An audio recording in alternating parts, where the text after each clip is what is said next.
Hoy vamos a continuar en el libro de Gálatas. Hace 15 días estuvimos en Gálatas, hoy vamos a continuar. Entonces, vamos a orar y vamos a pedirle al Señor que disponga nuestro corazón. Padre, te damos gracias por este tiempo que podemos estar aquí, que podemos estar delante tuyo, Señor, como iglesia, para recibir tu palabra, para meditar en ella. Y te rogamos, Señor, que hables a nosotros, que hables a nuestro corazón, que sea tu Espíritu Santo guiándonos a toda verdad.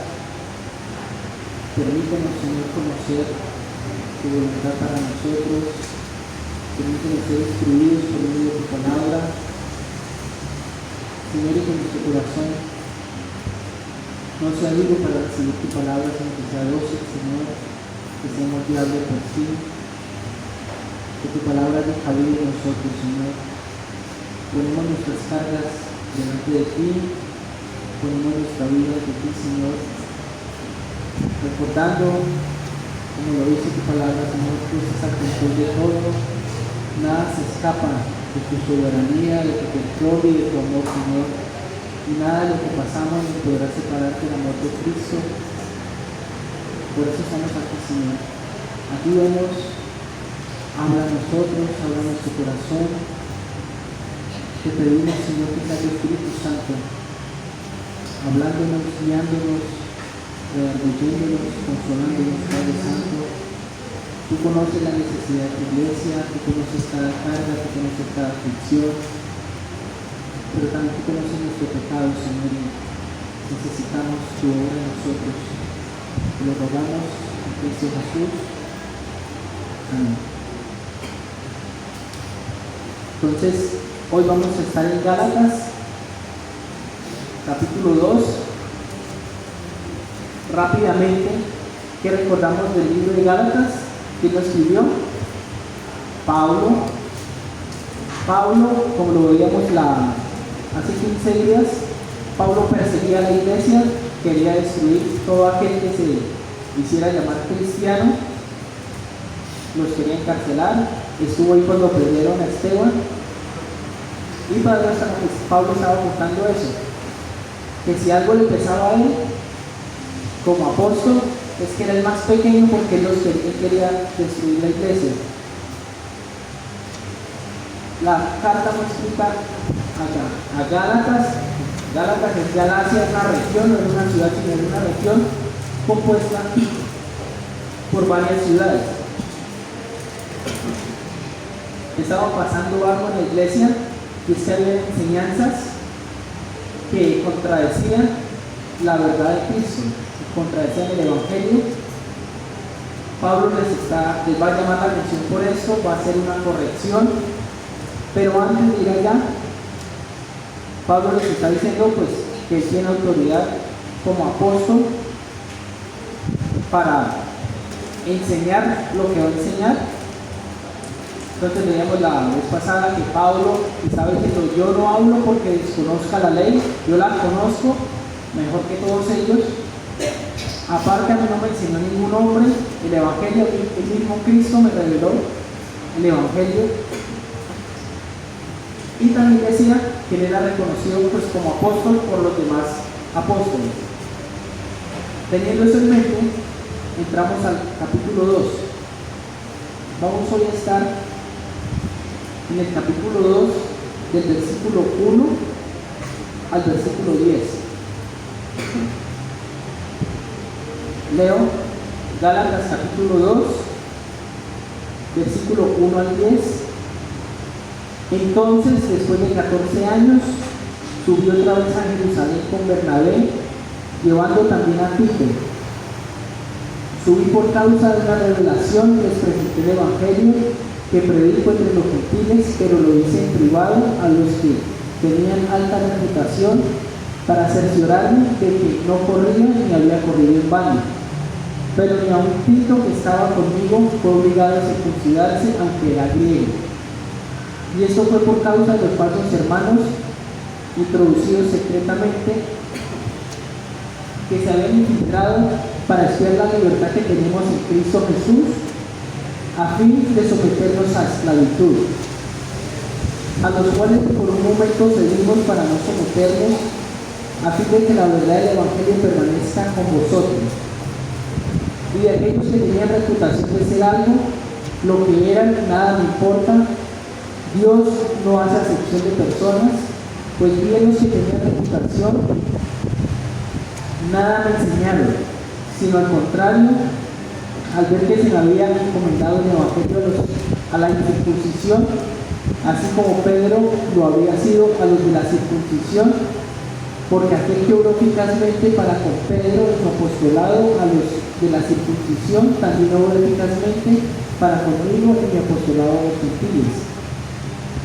Y al reconocer la gracia que se me había dado, Jacobo, Pedro y Juan, que eran considerados como columnas, nos dieron a mí y a Bernabé la diestra de compañerismo para que nosotros fuéramos a los gentiles y ellos a la circuncisión.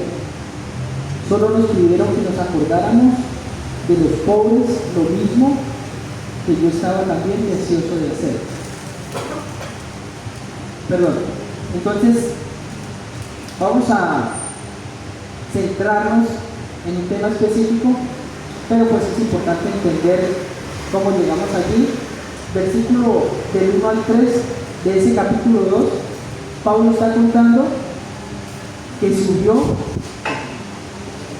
a Jerusalén, ¿verdad? Y se presentó delante de quién? De los líderes de la iglesia. ¿Qué estaba buscando Pablo? Pablo estaba buscando confirmar que lo que él enseñaba estaba acorde a lo que la iglesia enseñaba. Entonces dice que Pablo subió con Tito, subrayemos Tito porque es importante Tito. Tito no era judío, Tito era griego. ¿Qué costumbre tenían los judíos si una persona que no era de su pueblo quería llegar a reunirse con ellos? Tenía que circuncidarse, ¿sí? Pero Pablo estaba dejando claro: yo fui y ninguno de los líderes de la iglesia vio necesario que Tito se circuncidara. ¿Por qué es importante eso? Porque Pablo lo que está alegando es que en Galacia hay muchos hermanos que les están diciendo: si ustedes quieren salvarse, aparte de arrepentirse y tener fe, tienen que circuncidarse, que era una señal, y pues después de circuncidarse, guarden la ley. Guarden la ley. Aquí Pablo está diciendo: yo fui y los líderes de la iglesia no consideran que sea necesario que Tito se circuncide. ¿Por qué es importante eso? Porque Jesús Pablo le dice: y así como ellos no lo ven necesario, yo tampoco. De hecho, está mal lo que ustedes están haciendo. Entonces Pablo primero se presentó, lo acompañó Tito, quien era griego, pero nadie lo obligó a circuncidarse. Hasta ahí pues es un tema histórico lo que Pablo está contando, pero quiero que nos centremos en el versículo 4 y 5. Y esto fue por causa de los falsos hermanos introducidos secretamente, que se habían infiltrado para espiar la libertad que tenemos en Cristo Jesús, a fin de someternos a la esclavitud, a los cuales por un momento cedimos para no someternos, a fin de que la verdad del Evangelio permanezca con vosotros.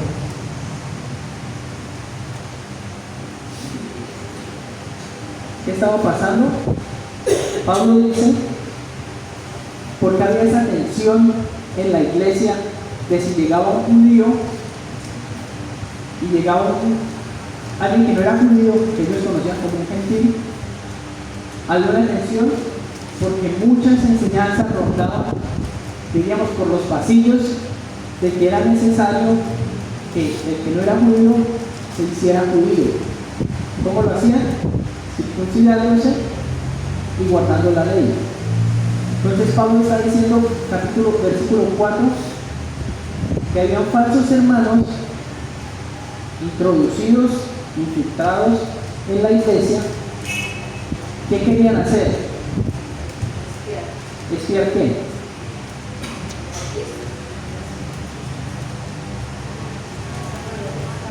La libertad que ellos tenían en Cristo.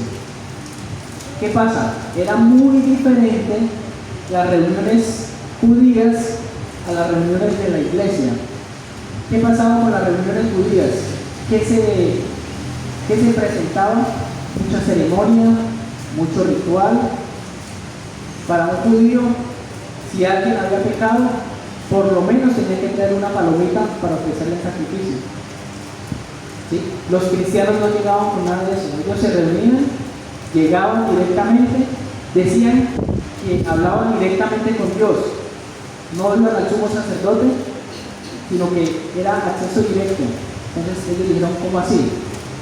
¿Cómo así que ustedes no están guardando toda esta ceremonia que nos impusieron? Toda esta parte externa para acercarse a Dios.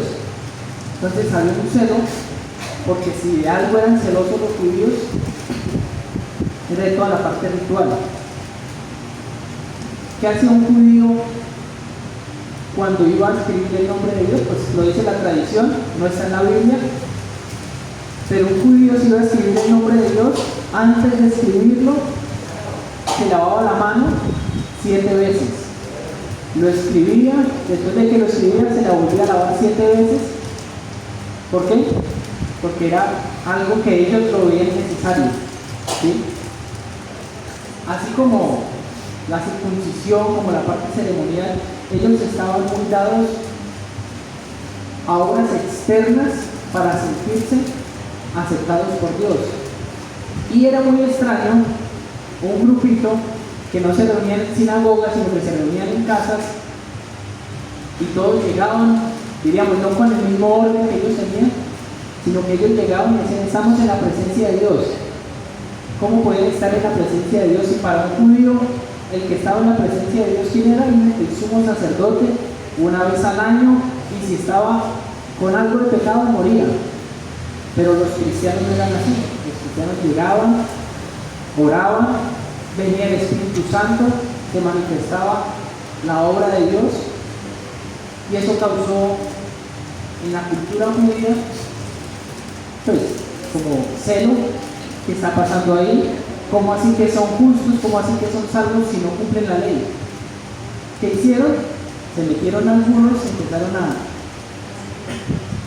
a mirar, a espiar, y poco a poco empezaron a introducir enseñanzas. No, eso no es así tan fácil. La salvación no es tan fácil. La salvación requiere esto, esto y esto. Practique estos rituales, practique esto, practique lo otro. Y esos eran los judíos. Algo también por lo que se conocía a los cristianos en el mundo, muchos decían que los cristianos eran caníbales. Para nosotros suena tonto, ¿sí? Pero en ese tiempo los cristianos se reunían y decían, vamos a comer el cuerpo de Cristo. Nosotros entendemos que es, ¿verdad? Los demás no tenían ni idea. Vamos a comer el cuerpo y vamos a beber la sangre de Cristo. Esas eran las reuniones de ellos. Y la gente, como eran reuniones en casa, decían, pero ¿a qué se refieren? ¿Por qué entran? Dicen que van a comer el cuerpo, que van a tomar sangre, y salen contentos, salen gozosos. Entonces había mucha malicia en cuanto a hacia los cristianos, y los judíos estaban celosos de que ellos, guardando una gran cantidad de ritos, de prácticas, pues decían, ¿cómo así que nosotros que obedecemos esta práctica, esta ceremonia, esta fiesta, no estoy tan cerca de Dios y yo sí? Sin nada de eso, pues había celo. ¿Cómo se aplicaría eso en nosotros? ¿Cómo se aplicaría todos esos temas judíos? Quizá nosotros decimos, no, ya nadie quiere que se circuncide, de hecho ya se hace por salud, pero ya no lo vemos así. Podríamos decir, no, eso ya no se ve.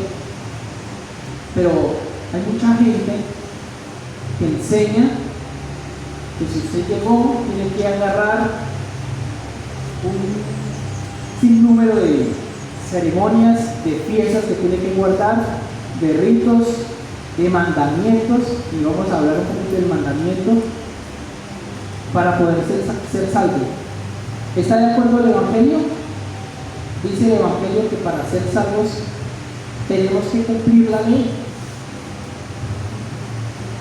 No. Ahora, es de tener cuidado porque esta enseñanza, si alguien la escucha con su malicia, entonces está diciendo, están enseñando que vivan como quieran porque no necesitan ser justos. Eso pasaba ya. A los cristianos los acusaban de libertinos, en el sentido de que podían hacer lo que quisieran porque nada de eso les sumaba para salvación. Y Pablo muchas veces hablaba en contra de eso. Decimos, sí, nosotros tenemos libertad, pero no como ustedes la venden. La libertad es esta y es de lo que vamos a hablar hoy. Entonces, los judíos se mezclaban, se infiltraban en la iglesia para espiar la libertad que los cristianos tenían en Cristo Jesús. ¿De qué libertad está hablando? Vamos un momento, no perdamos Gálatas, vamos a Juan, el Evangelio de Juan.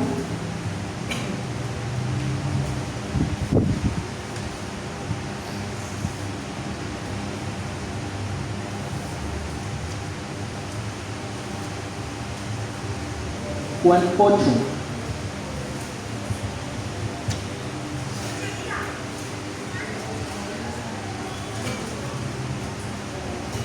¿Listo? Juan 8, versículo 31 al 34.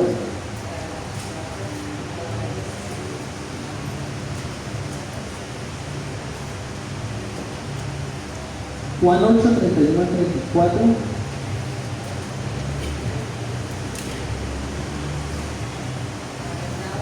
Dice, entonces Jesús decía a los judíos que habían creído en él, si vosotros permanecéis en mi palabra, verdaderamente sois mis discípulos, y conoceréis la verdad, y la verdad os hará libres. Ellos le contestaron, somos descendientes de Abraham, y nunca hemos sido esclavos de nadie. ¿Cómo dices tú, seréis libres? Jesús le respondió, en verdad os digo, que todo el que comete pecado es esclavo del pecado. Acá, los judíos que habían creído, aparentemente, ¿no? Valga la aclaración, porque si seguimos leyendo, esos mismos que habían creído se rebelaron contra Jesús y dijeron, usted tiene demonio.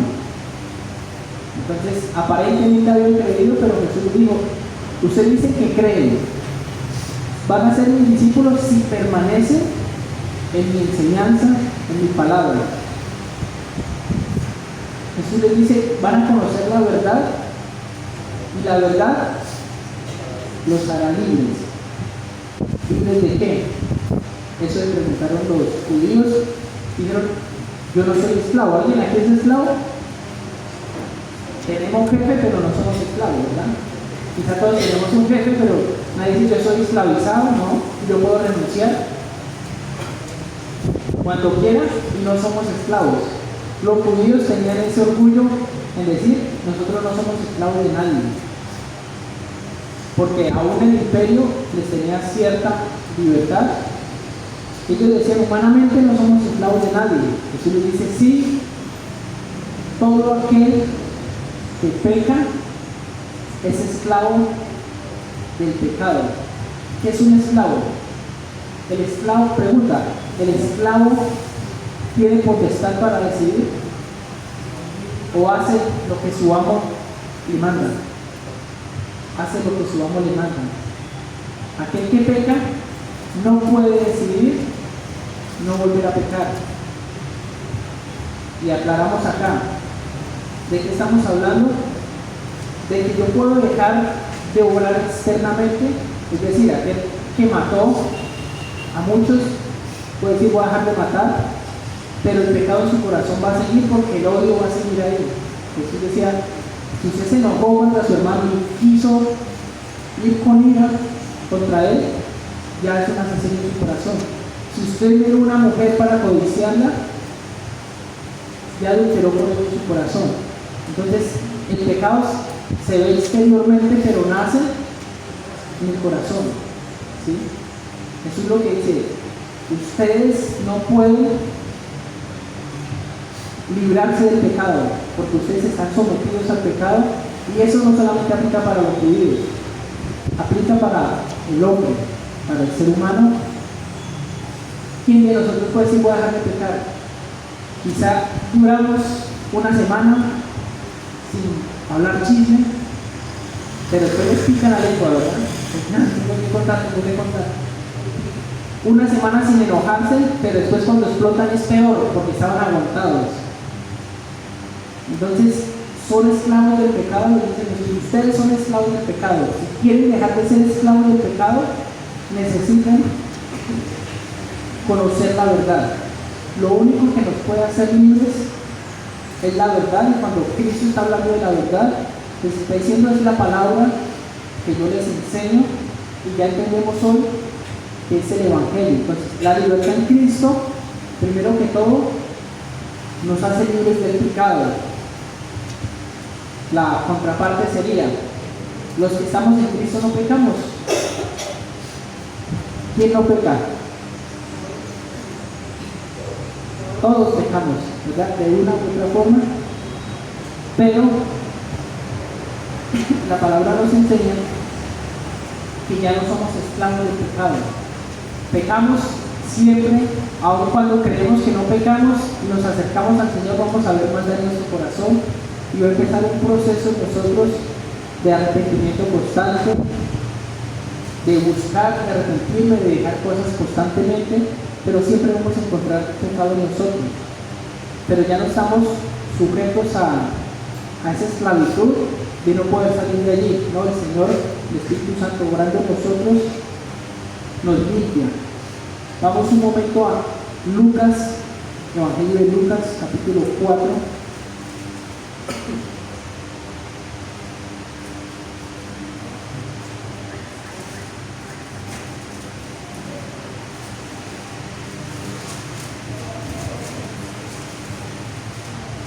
Lucas capítulo 4, versículos del 16 al 21.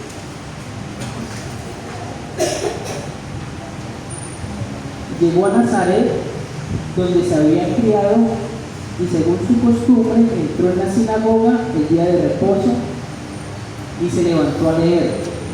Le dieron el libro del profeta Isaías, y abriendo el libro halló el lugar donde estaba escrito: el Espíritu del Señor está sobre mí, porque me ha ungido para anunciar el Evangelio a los pobres, me ha enviado para proclamar libertad a los cautivos y la recuperación de la vista a los ciegos, para poner en libertad a los oprimidos, para proclamar el año favorable del Señor. Cerrando el libro, lo devolvió al asistente y se sentó, y los ojos de todos en la sinagoga estaban fijos en él. Y comenzó a decirles: hoy se ha cumplido esta escritura que habéis oído. ¿Qué pasó en esta escena?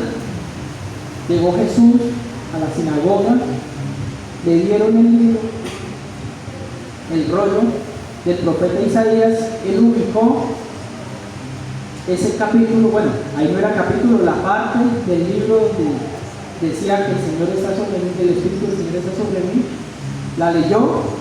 Dijo: el Espíritu del Señor está sobre mí, por cuanto me ha ungido para dar buenas nuevas a los afligidos, me ha enviado para dar libertad a los oprimidos, vista a los ciegos, y se sentó, ¿verdad? Terminó Jesús diciendo ahí de predicar el año favorable al Señor. Hasta ahí llegó.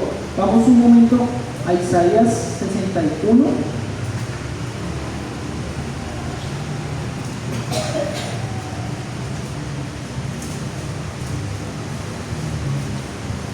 Que es donde está este texto que Jesús leyó. 61, 1 al 2.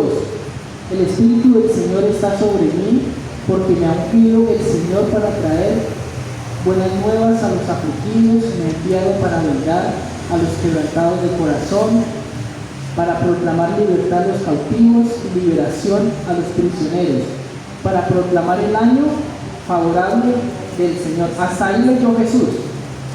Pero ¿qué dice Isaías, el verso 2?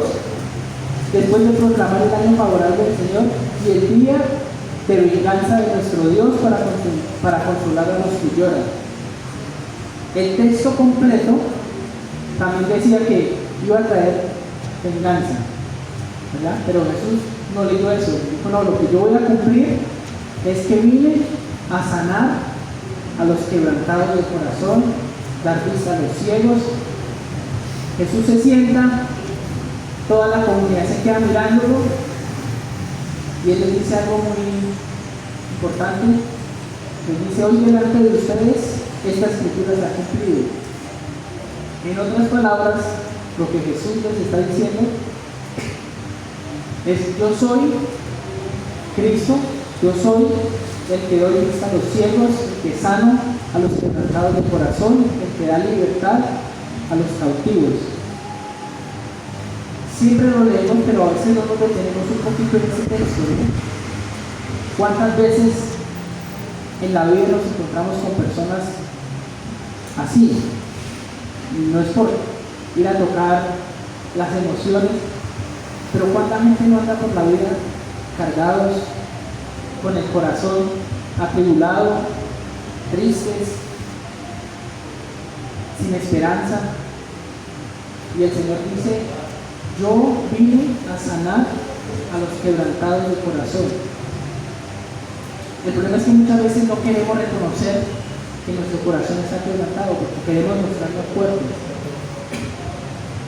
Pero el Señor dice, yo vine a sanar los quebrantados de corazón, a dar vista a los ciegos. Y ese dar vista a los ciegos, aunque Jesús lo hizo físicamente, que muchos ciegos recibieron la vista, también aplica espiritualmente. La palabra nos enseña que las personas normalmente cuando escuchan el Evangelio no lo entienden. ¿Por qué? Porque sus ojos están cegados para que no vean. Y solamente el Señor puede quitar esa venda. Entonces la promesa del Señor de libertad, primero es libertad del pecado. Segundo, en este texto, esa libertad que se explica un poquito más, dice, voy a dar libertad a los que están oprimidos de corazón, a los que están quebrantados, a los que no ven, es decir, los que no tienen ni idea de su condición. Él les va a devolver la vista para que reconozcamos nuestra condición, y reconociendo nuestra condición vamos a ir a Él y vamos a encontrar eso que buscamos, el consuelo. Quizá hay muchas cosas en nuestra vida que no entendemos, que nos han dolido, que hemos pasado.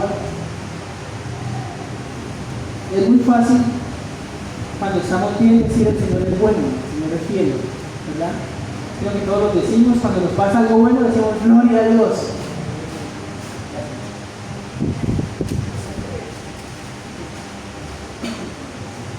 Cuando nos pasa algo bueno, nos alegramos y decimos, fue Dios, yo sé que fue el Señor. Y cuando nos pasa algo malo, Satanás, el diablo. Pero debemos entender que el Señor tiene el control, que estemos riendo o estemos llorando, el Señor está ahí para animarnos y a veces para calmarnos, porque también cuando estamos alegres a veces decimos cosas sin sentido. Pero el Señor es el que nos controla, el que nos guía, el que nos consuela. Y eso es llamado para nosotros. Cuando estemos en esos momentos de tristeza, de tribulación, de angustia, muchas veces lo que hacemos es buscar en este mundo refugio. Vamos a terminar peor, porque el hombre es engañoso, el corazón del hombre es engañoso y perverso. Maldito el hombre que confía en el hombre, lo dijo Dios. Solamente en Él tenemos refugio, solamente en Él tenemos consuelo, y es lo que el Señor quiere hacer, traer libertad. Y esa libertad no es solamente el permitirnos dejar de pecar, sino el traer consuelo, el traer alegría, el traer ese refugio y esa paz. Algo que me llama la atención de Pablo, carta a los Filipenses que estuvimos estudiando. Tema principal de la carta a los Filipenses, ¿cuál era? El gozo. El apóstol Pablo diciéndole una y otra vez: gócense, alégrense, el gozo del Señor es nuestra fortaleza. Pero ¿qué estaba viviendo Pablo? Estaba encarcelado, estaba amarrado de pies, lo habían azotado, estaba en lo más oscuro donde había un olor inmundo, y Pablo allá diciendo: gócense en el Señor. El Señor tiene control, el Señor tiene cuidado de nosotros, aunque no lo entendamos, Él tiene cuidado de nosotros. Y es lo que está diciendo, pues, lo que dijo Pablo en ese momento. El gozo del Señor nos fortalece. En Isaías, la segunda parte, terminando lo que Jesús citó, después de predicar el año agradable del Señor, hablaba de juicio, pero no es lo que Jesús vino a cumplir en su primera venida. ¿Por qué es importante esto? Porque si Jesús hubiera dicho: yo vine también a vengarme de todo aquel que peca, todos saldrían corriendo, nosotros tendríamos que ir a escondernos. Pero Jesús dijo: no, yo vine a salvar los que se han perdido. Entonces la libertad del pecado, libertad también es necesaria en este mundo. En cuanto a los sufrimientos, no estoy diciendo que no vamos a sufrir. Pablo sufría, Pablo lloraba, pero Pablo decía: pero mi esperanza es intacta, mi esperanza viene del Señor. Vamos a 2 de Corintios.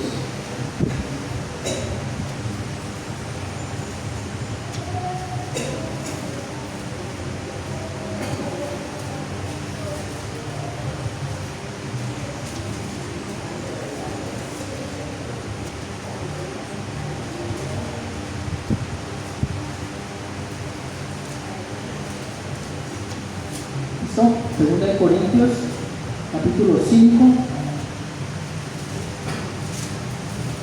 versículos del 14 al 17. Esta es Biblia de las Américas, versión Biblia de las Américas, verso 14. Pues el amor de Cristo nos apremia, otras versiones dicen nos constriñe. Pues el amor de Cristo nos apremia, habiendo llegado a esta conclusión, que uno murió por todos, por consiguiente todos murieron, y por todos murió, para que los que viven ya no vivan para sí, sino para aquel que murió y resucitó por ellos. De manera que nosotros de ahora en adelante ya no conocemos a nadie según la carne, aunque hemos conocido a Cristo según la carne.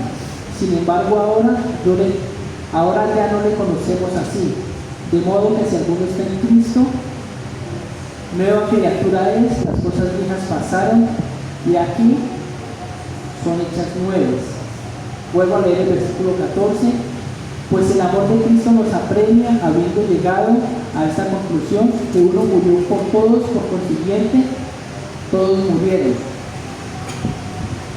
¿Qué es importante acá? Esa palabra que aquí dice apremia, en otras versiones está constriñe. Si vamos al original,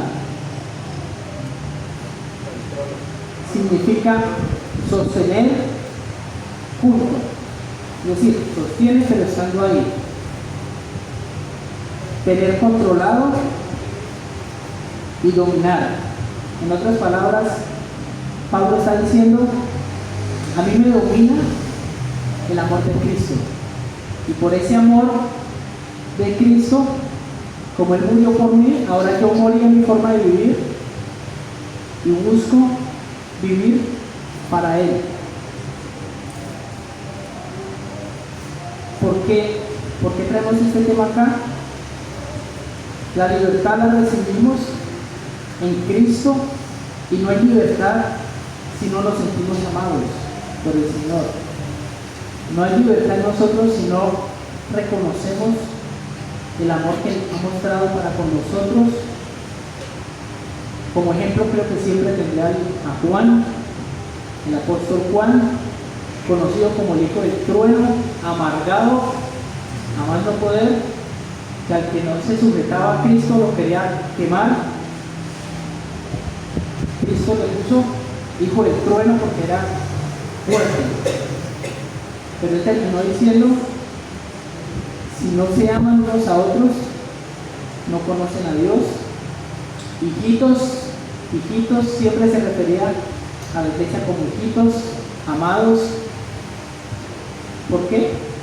Porque estuvo más cerca de Cristo en cuanto a esa relación de amor.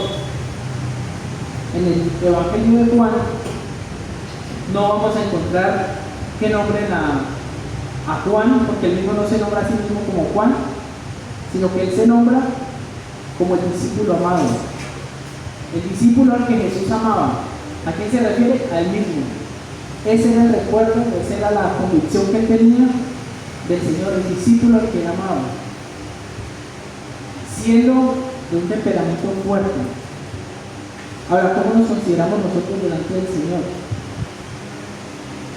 Somos amados, y debemos repetirlo, somos amados por el Señor, aunque esté en la peor posición, aunque estemos en el peor momento de nuestras vidas, aunque esté el dolor, aunque estén las lágrimas, somos amados por el Señor.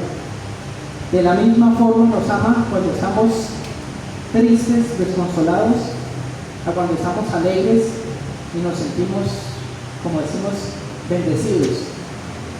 Es el mismo amor que se manifiesta hacia nosotros. Y en Corintios dice que el amor de Cristo me domina, me controla y me lleva a vivir para Él. Parafraseando los textos que leímos, lo que está diciendo es: el amor de Cristo me hace amarlo. ¿Qué se diferencia esta posición que estamos hablando de la posición judía de ese tiempo? Estamos destituidos de Dios y la única forma de agradarle es cumplir la ley. Resulta que nadie podía cumplir la ley. Entonces siempre se sentían despreciados, frustrados, desechados, porque siempre había maldad en ellos. Pero acá dice que no, el que está en mí es una nueva criatura, las cosas viejas pasaron y ahora todas son hechas nuevas. Empiece de nuevo, empiece conmigo. Y el Señor, hablando de juicio, dice: yo ya no me acordaré de sus pecados, aunque Él los conoce muy bien. Dice: ya no me acordaré de sus pecados, y la culpa está en el fondo del mar. El Señor desecha nuestro pecado en Cristo, pero tristemente nosotros lo queremos sacar del fondo, queremos recordarlo y nos presentamos delante de Dios con esa culpa. No sé si recordamos hace 8 días que estuvo Jen hablando de Zacarías, cuando se presentó el sumo sacerdote delante de Dios. ¿Quién estaba ahí cerca al trono? Satanás. ¿Qué hacía Satanás ahí?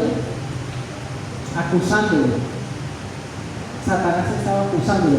Quizá muchas veces nos sentimos así: ¿cómo me voy a presentar delante de Dios si yo sé lo que he hecho, si yo sé lo que he vivido, si yo sé lo que siento? Pensaríamos: no, Satanás va a estar ahí. Y sí, ¿cómo no? ¿Se acuerdan hace una semana lo que hizo? Eso es puras mentiras, no le crean. Pero el Señor, ¿qué hizo? El Señor dijo: esta persona llegó aquí con ropas sucias, inmundas. Dijo: yo le voy a quitar esas ropas sucias y le voy a poner un vestido digno y lo voy a hacer en un solo día. Y voy a eliminar, voy a quitar la iniquidad de ellos. ¿Qué obra iba a hacer Dios para poder quitarle la inmundicia y vestirlos de ropas limpias? La muerte de Cristo. La muerte de Cristo. Entonces, cuando nos presentamos delante de Dios, no tengamos la imagen del acusador, porque él no tiene ningún poder ahí, sino la obra de Cristo en nosotros que nos hace ser recibidos como amados. El Señor, cuando Cristo salió del bautismo, ¿qué dijo? Este es mi Hijo amado, en quien tengo complacencia. Cuando nosotros vamos a orar en Cristo, el Señor dice: mi Hijo amado está orando, porque es que la justicia de Cristo la tomo yo. Nosotros la tomamos y Él se complace en escucharnos, en que oremos, en que tengamos comunión con Él. En Hebreos nos dice: acerquémonos confiadamente al trono de la gracia para recibir el oportuno socorro.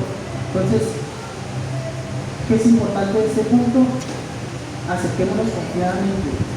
Confiadamente, no importa qué, no importa cómo. Ese no importa cómo, no importa cómo nos estemos sintiendo, no importa qué estemos viviendo. Quizá nos sintamos indignos, sí, pero el acusador no va a estar allí. Y vamos a Romanos, capítulo 8.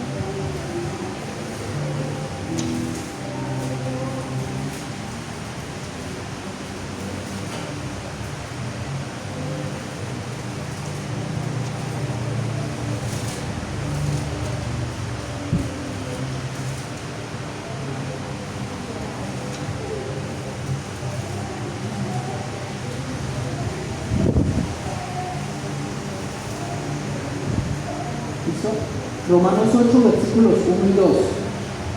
Por consiguiente, no hay ahora condenación para los que están en Cristo Jesús, los que no andan conforme a la carne, sino conforme al Espíritu. Porque la ley del Espíritu de vida en Cristo Jesús te ha librado de la ley del pecado y de la muerte. Ahí mismo en el capítulo 8, versículos 33 al 39.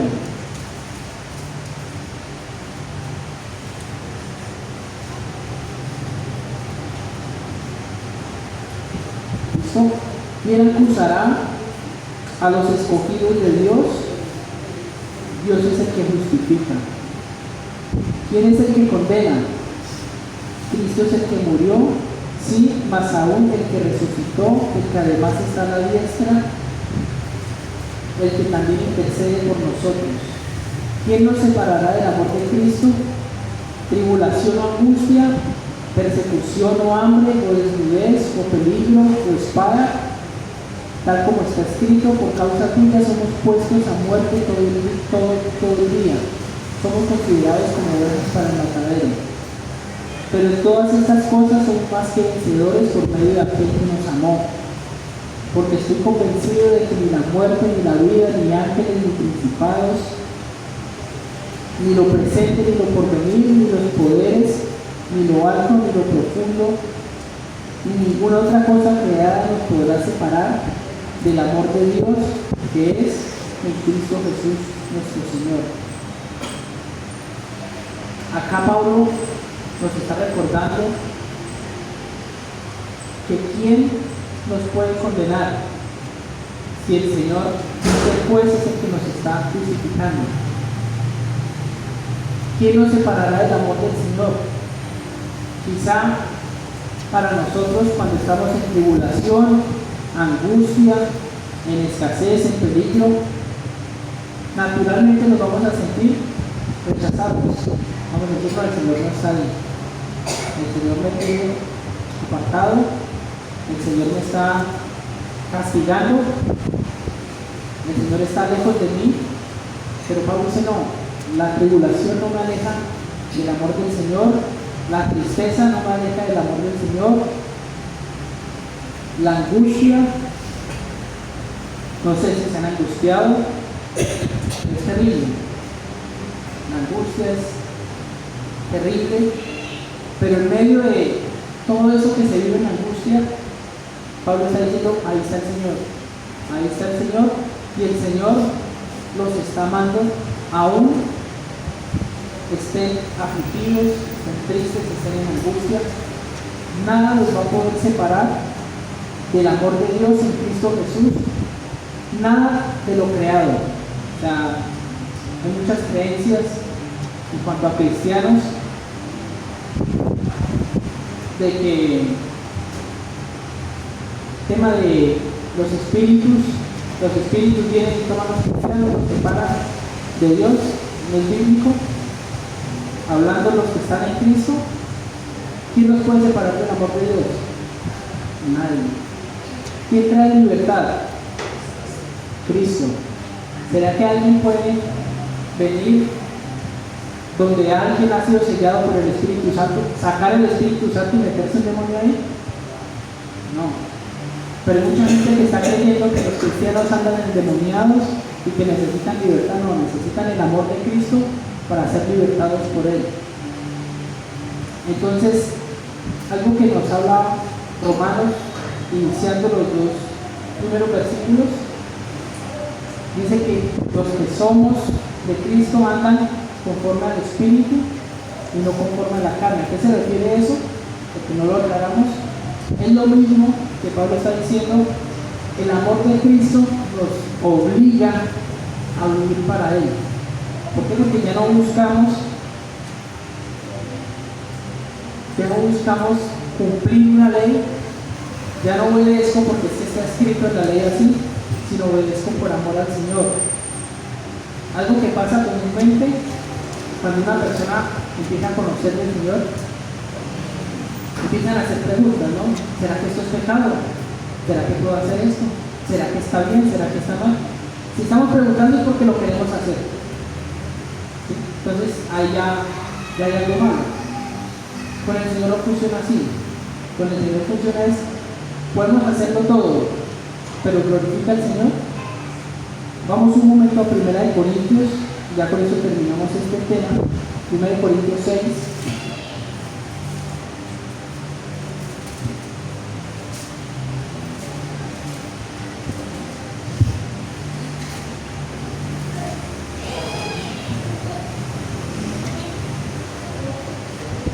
Primera de Corintios 6,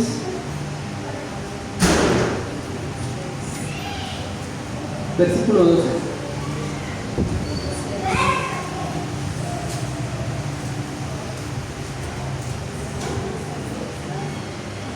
Dice: todas las cosas me son lícitas, pero no todas son de provecho. Todas las cosas me son lícitas, pero yo no me dejaré dominar por ninguna. Este texto es muy importante porque hay muchas cosas que se ven hoy que no están escritas.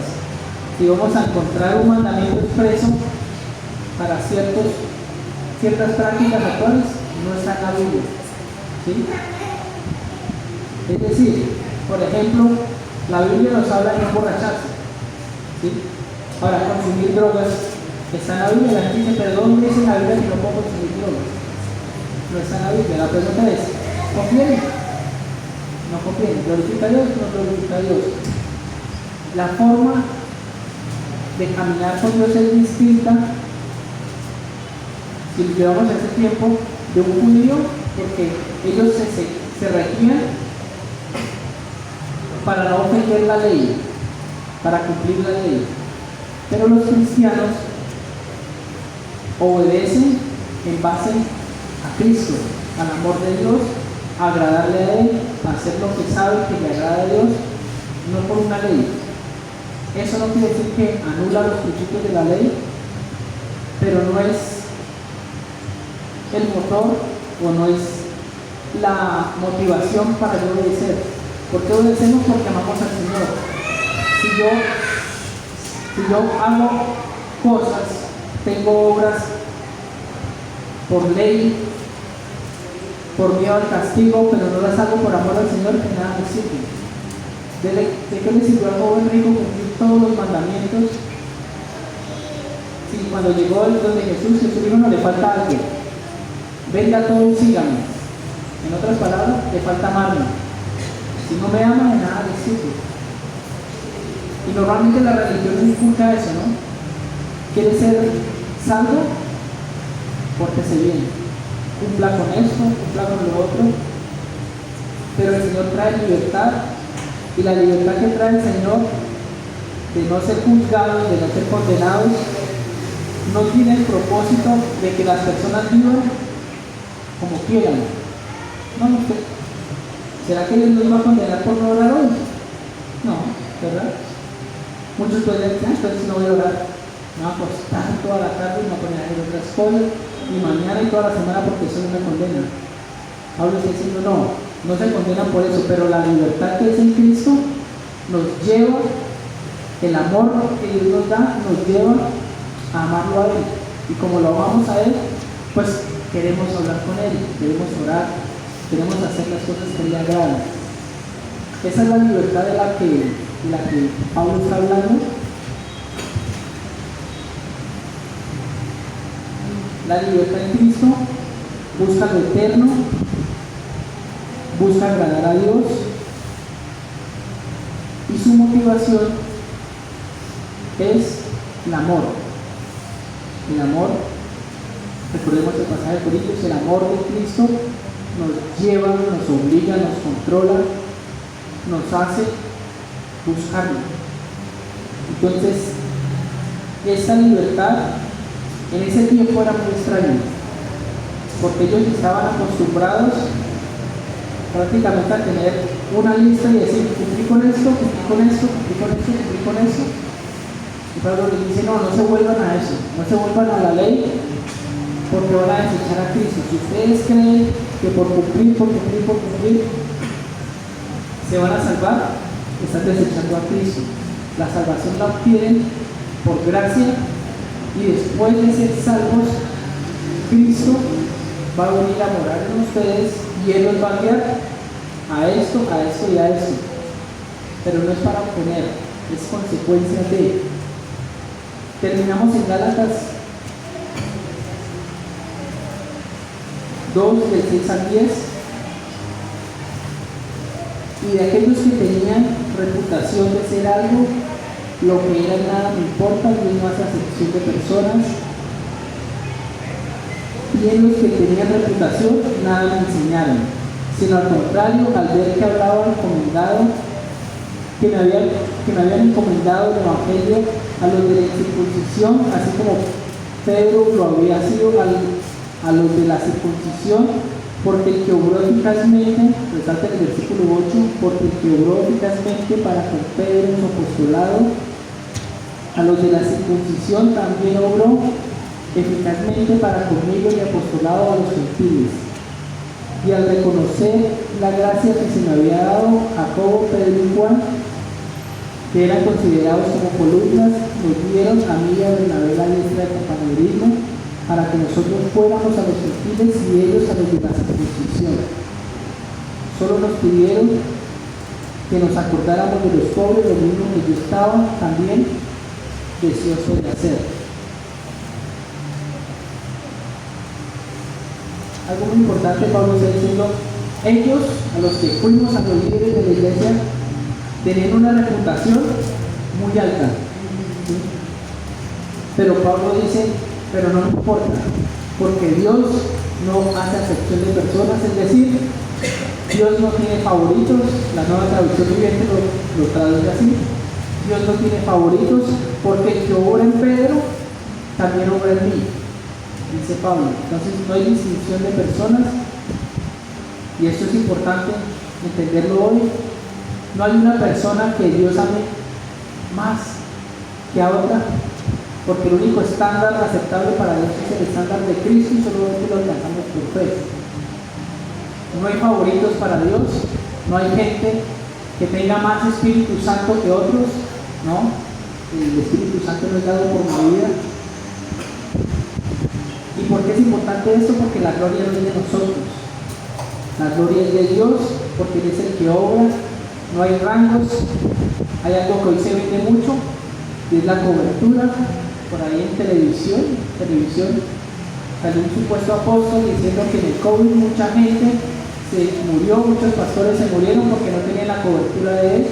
Entonces, que como estaban en pandemia, él había habilitado una cuenta para que pagaran, y con eso recibían la cobertura y no se iban a morir, porque él estaba más cerca de Dios y tenía más autoridad. Pablo dijo, no me importa quiénes sean, todos somos iguales ante Dios. Y hoy muchas veces caemos en eso. No, es que esta persona, si usted ora, a usted sí lo escucha. Si usted hace eso, usted sí no, Pablo está diciendo no.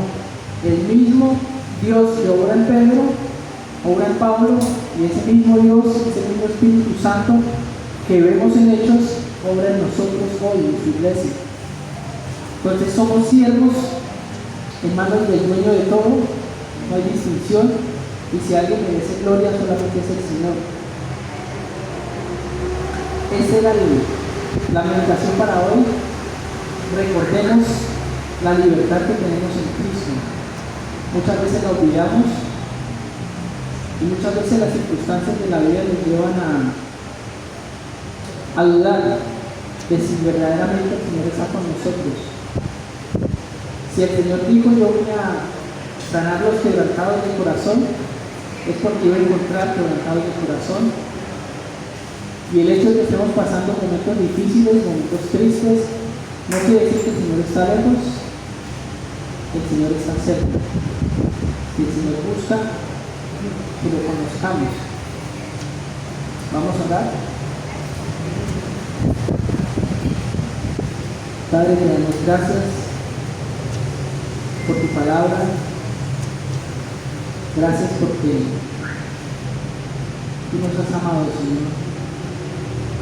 Y sabemos que por medio de Cristo, por la fe en Cristo, podemos venir ante ti y ser recibidos como hijos amados. Podemos derramar delante de ti nuestro corazón y de ti viene nuestro socorro, Señor. Podemos estar perseguidos, pero no derrotados. Podemos estar afligidos, Señor, pero no estamos sin esperanza, porque tú eres nuestra esperanza, Señor. Queremos poner nuestras vidas ante ti y permítanos, Señor, disfrutar de la vida que tenemos en ti, la vida en Cristo, la vida que vence el pecado, que nos limpia. Te pedimos, Señor, tu Espíritu Santo en nosotros, obrando eficazmente, Señor. Convéncenos de pecado, de justicia, de juicio, pero también, Señor, que el amor que has tenido por nosotros es un ancla en nuestra vida, que tu amor nos lleve a honrarte, a obedecerte, a vivir para ti, Señor. No queremos estar llenos de preceptos, aunque es sumamente importante conocer las Escrituras, conocer los principios, ver tu carácter allí, obedecer lo que te has mandado, Señor, pero que la motivación nunca sea el miedo, sino que sea el deseo genuino de querer agradarte, de querer en gratitud, Señor, obedecer lo que te has dado, Señor. Gracias por este tiempo, gracias, Señor, por tu palabra, en Cristo Jesús. Amén.